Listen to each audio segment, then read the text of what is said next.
देखिए दोस्तों, इस पर जेल की मीटिंग हुई, 4 साल की बच्ची तक पुलिस में।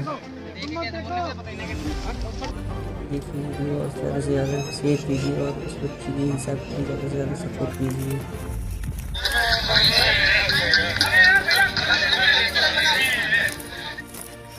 एक 4 साल की बच्ची जिसे पहले चॉकलेट का बहाना दिया गया और फिर दूर ले जाकर उसके साथ हैवानियत की सारी सीमाएं लांघ दी गई, और दरिंदे का जब इससे भी मन नहीं भरा तो उसने बच्ची के चेहरे को पत्थर से कुचलकर खत्म कर दिया।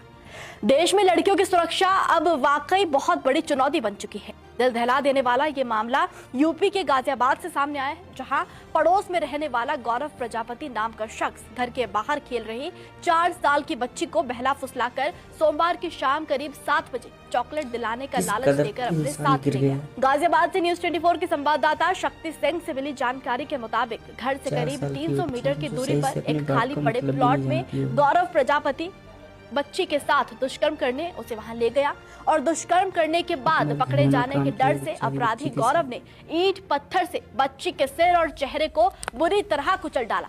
इस घटना के बारे में किसी को पता नहीं चला। जानकारी के मुताबिक बच्ची का पिता रंगाई पुताई का काम करता है। उसकी शादी 12 साल पहले हुई थी। उसके 3 बच्चे हैं।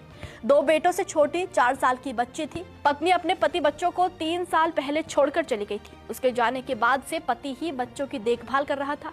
रात को जब पिता घर लौटा और बच्ची घर पर नहीं मिली तो बेहद परेशान हो गया। काफी देर तक ढूंढभाल करने के बाद पता चला कि बच्ची एक खाली प्लॉट में अर्धनग्न हालत में पड़ी है। ये सुनकर पिता के पैरों तले जमीन खिसक गई। जाकर देखा तो बच्ची रात करीब 9 बजे प्लॉट के कोने पर खून से लथपथ अर्धनग्न हालत में पड़ी थी, जिसके बाद आसपास रहने वालों ने डायल 112 पर पुलिस को जानकारी दी। पुलिस मौके पर पहुंची, जिसके बाद बच्ची को एक प्राइवेट हॉस्पिटल में भर्ती कराया गया। वहां डॉक्टरों ने बच्ची को मृत घोषित कर दिया। पूछताछ में पता चला कि बच्ची के पड़ोस में रहने वाला गौरव प्रजापति बच्ची को दूसरे बच्चों के बीच से खेलते समय टॉफी चॉकलेट दिलाने के बहाने से गोद में उठाकर ले गया था। कमिश्नरेट गाजियाबाद के अंतर्गत दिनांक 16 मार्च को रात्रि लगभग 9 बजे के आसपास थाना नंदग्राम में एक सूचना प्राप्त हुई कि एक खेत में एक बालिका घायलावस्था में पड़ी मिली है, जिसको स्थानीय लोगों के द्वारा और परिजनों के द्वारा अस्पताल ले जाया जा रहा है। तत्काल पुलिस द्वारा इस सूचना पे अस्पताल पहुंचा गया, जहां पर इलाज के दौरान बालिका की मृत्यु हो गई है।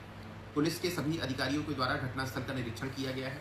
घटनास्थल पर एफएसएल की टीमें और डॉग स्क्वाड के द्वारा भी साक्ष्य संकलन किया गया है।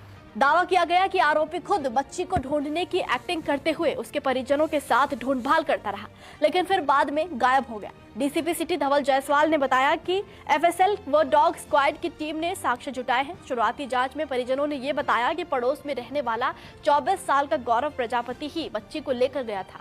वो परिवार में काफी आता जाता था। बच्चे उससे काफी घुले मिले हुए थे। पोस्टमार्टम रिपोर्ट से पता चला कि बच्ची के सिर पर गंभीर चोटें थी, साथ ही नाजुक अंगों समेत शरीर पर दांत से काटने और चोट के 11 निशान पाए गए हैं। जिसके बाद पुलिस ने खोजबीन शुरू की और आरोपी को मुठभेड़ में गिरफ्तार कर लिया। उसके दोनों पैरों में गोली लगी। मामले में हत्या और साक्ष्य मिटाने की धारा में केस दर्ज कर लिया गया है और आगे की कार्रवाई जारी। शेयर कीजिए। मेरा नाम मनीष कश्यप है, सियानी में रहता हूँ, चावंड के पास। क्या मामला हुआ है? आज एक बच्ची की डेथ हो गई है। बच्ची गायब थी यहाँ से, तो जो है वो 5:30 बजे के आसपास है। 5 बजे से ढूंढने में लग रही है उस बच्ची को। तो ढूंढते ढूंढते जो है इस लड़के ने, हमें भी अभी पता लगा कि ये लड़का जो है उनके साथ में घूमते घूमते जो गौरव नाम है इस लड़के का, तो ये जो है ढूंढते ढूंढते तो ये वहां तक पहुंच गया। कहने लगा जी लोंडिया यहाँ है। तो इसे कैसे पता कि लोंडिया वहां है? अगले बंदा फुल नशे में, फुल पूरे नशे में। और दूसरी बात, इसके जो चेहरे पे खरोच है, चेहरे पे पूरे पे खरोच है, नखून वखून के। तो जो है हमें जो भैया उसका इंसाफ चाहिए। लेकिन बताइए, क्या इतना काफी है? एक 4 साल की बच्ची जो ठीक से बोलना भी नहीं सीखी होगी, उसके साथ इतना गंदा काम किया गया। उसके चेहरे को कुचल कुचल कर उसका नामो निशान मिटा गया। सवाल है कि आखिर यूपी में अपराधियों के हौसले इतने बुलंद क्यों हैं कि उन्हें कानून या प्रशासन का कोई भी डर नहीं है। छोटी बच्ची से लेकर बूढ़ी महिला तक सुरक्षित नहीं है। सवाल उठता है उन सुरक्षा नीतियों और कानून पर जो कभी महिलाओं की सुरक्षा के लिए सख्त हुए ही नहीं। आप इस खबर पर क्या कहेंगे? हमें कमेंट में जरूर बताइए।